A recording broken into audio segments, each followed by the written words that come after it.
আলাইহি সাল্লাম বলেছেন আন ইবনে মাসউদিন قال قال رسول الله صلى الله عليه وسلم لا تتخذوا السيئة فترغبوا في الدنيا। আব্দুল্লাহ ইবনে মাসউদ রাদিয়াল্লাহু তাআলা আনহু বলতেছেন আপনার আমার কথা দেখেন, ওয়ামা ইয়ানতিকু আনিল হাওয়া ইন হুয়া ইল্লা ওয়াহয়ু ইউহা।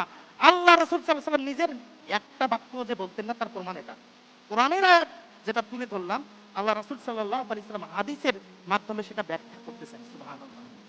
আল্লাহ রাসূল সাল্লাল্লাহু আলাইহি ওয়াসাল্লাম বলতেছেন আন আব্দুল্লাহ ইবনে মাসউদ রাদিয়াল্লাহু তাআলা আনহু থেকে বর্ণিত, তিনি বলেন রাসূল সাল্লাল্লাহু আলাইহি ওয়াসাল্লাম বলেছেন লা তাত্তাখিযু সাইয়্যাতা ফাতারগাবু ফিদ দুনিয়া। তোমরা এই ফল ফসলি জমিগুলোকে, এই দুনিয়াকে এমন ভাবে প্রাধান্য দিও না ফাতারগাবু ফিদ দুনিয়া, যেন তোমরা দুনিয়ার প্রতি আকৃষ্ট হয়ে যাও। এখানে জয়ী আতার তাফসিরে ব্যাখ্যায় বলেছেন, জয়ী আতা শব্দের অর্থ হচ্ছে চাষাবাদ, ফসলি জমি, বাগান। নিহায়া গ্রন্থে বলা হয়েছে যে সম্পদ, তার জীবিকার কাজ, শিল্পকর্ম, চাকরি বাকরি, ব্যবসা বাণিজ্য যা কিছু আছে সমস্ত কিছু এই জয়ী আতা শব্দের মধ্যে পড়ে যায়। আপনি আলু বাড়ি যে আবাদটা করেন, যে ফসলগুলো আবাদ করেন, এই জয়ী আতা শব্দের মধ্যে পড়ে গেছে। আল্লাহ রাসূল সাল্লাল্লাহু আলাইহি সাল্লাম বলতেছেন যে লা তাত্তাখিযু যায়াতা, তুমি ফসলি জমিগুলোর উপর এমন ভাবে দুর্বল হয়ে গ্রহণ করো না, তুমি তোমার চাকরিটার উপর এমন ভাবে গ্রহণ করিও না, তুমি তোমার এই পৃথিবীটাকে এমন ভাবে গ্রহণ করিয়ে নিও না, তুমি তোমার বাড়িটাকে, তুমি তোমার কাজেরটাকে, তুমি তোমার শিল্পকর্মকে, যা কিছু তোমার সম্পদ আছে, যা কিছু তুমি করে খাও, এগুলোকে এমন ভাবে তুমি গুরুত্ব দিও না ফাতারগাবু ফিদ দুনিয়া, যেন করে তুমি দুনিয়ার প্রতি আকৃষ্ট হয়ে যাও। তাহলে এটাই বলতেছেন আল্লাহ সুবহানাহু ওয়া তাআলার যে কথার ব্যাখ্যা, যে তোমরা দুনিয়ার জীবনটাকে বেশি প্রাধান্য দিও না।